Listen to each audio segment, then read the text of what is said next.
Hey guys, thank you so much. I'm glad that you made it to the end of this video. There's another clip of me working on this drawing. It's kind of blurry, so I hope you guys don't mind. Before I play the clip, there was actually a sermon that I was listening to behind the scenes by CH Spurgeon. It's called "The Great Sin of Doing Nothing," and so this really is for the Christians. If there are any Christians that will see this video, I'm gonna put the clip in here. I was thinking about deleting it, but I'm gonna keep it in because I really think there's so much value in this sermon. I remember the first time I was listening to it while I was recording, and I felt so convicted. There was a point where I stopped the video and I went back to hear a certain part again that really, got me. And since then, I must have listened to it like 4 or 5 times already. I really think it's such an insightful sermon. I just want you guys to hear it. And I'll put the name of the video right here, and then I'll put the link for the actual video. YouTube video is from a channel dedicated to CH Spurgeon,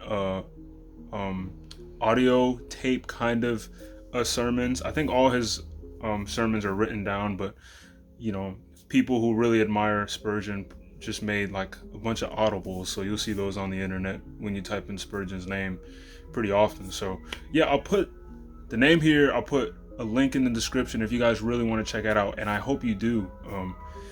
I just really enjoyed that sermon so much that I'm just gonna keep it in the video. But yeah, thank you guys for making it to the end. I really appreciate you guys, and I'll see you next time. See you in the next drawing. So peace, guys. In you constant effort for the salvation of those around you.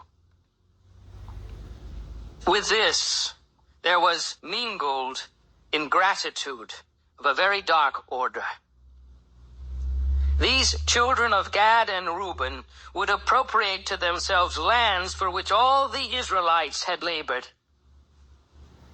God had led them forth to battle, and they had conquered Sihon and Og. And now these men would take possession of what others have struggled for. But they are not to fight themselves. This is vile ingratitude, and I fear it is common amongst us at this very day. How come we to be Christians at all? Instrumentally, it is through those holy missionaries who won our fathers from the cruel worship of the Druids, and afterwards from the fierce dominion of Woden and Thor. We must also trace our gospel light to those stakes at Smithfield, where men of God counted not their lives dear to them, but willingly gave up all they had, and their lives also by a painful death, that they might keep truth alive in the land.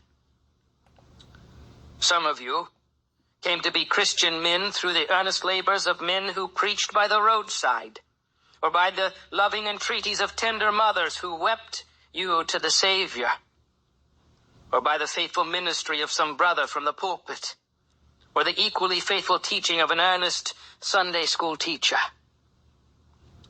We owe under God much to past ages, and much to present laborers.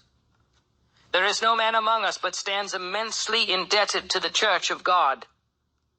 Though God be our Father, yet the Church is our mother, and through her various agencies we have been born to God. Do we acknowledge all this debt? And are we not going to pay it? Are we to receive all and then give out nothing at all? Are we to be like candles burning under bushels? Are we to waste our life by much receiving and little distributing? This will never do. This will not be life, but death. I do not charge this home upon anybody personally, but if this cap fits anybody, pray let him wear it. If any man must acknowledge his obligation to the Church of God, and yet he is not repaying it, let him cover his face for his very shame. Wilt thou not hand on the light thou hast received? Verily thou deservest to perish in darkness. Art thou fed, And wilt thou not break thy bread to the hungry, or pass a cup of cold water to the thirsty?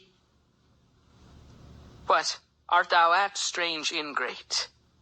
That thou shouldest simply be a stagnant reservoir into which streams of mercy shall never to run out of thee again, but to stand and putrefy in selfishness? Remember the Dead Sea, and tremble, lest thou be like it, a pool accursed, and cursing all around thee.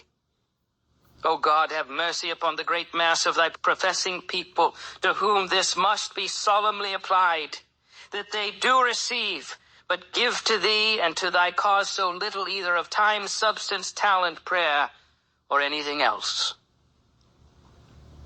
The text, when spiritually interpreted, says concerning our personal service in the conquest of the world for Christ, if ye do not so, behold, ye have sinned against the Lord, and be sure your sin will find you out.